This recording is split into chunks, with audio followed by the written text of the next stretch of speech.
You search how to buy shares of Brunello Cucinelli S.p.A. The company is an Italian luxury fashion house known for cashmere and artisanal garments. It trades on CBOE EU under the ticker BC.MI, and this video is educational only, not financial advice. To buy shares, you need a broker. I will use eToro as an example to demonstrate the steps. After signing up, you will need to verify your account with an identity document and add funds before you can place a trade. Use the platform search bar and enter the ticker BC.MI to locate the listing.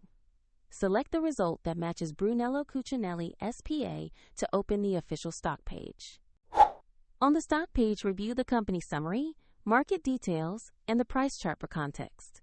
Double-check the name and BC.MI ticker to confirm you have the correct listing.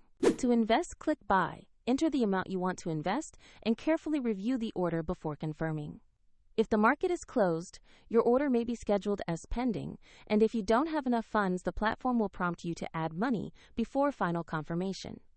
Your position will appear in your portfolio once the order is executed or scheduled. A link to the platform example is available in the description if you want to follow the steps shown.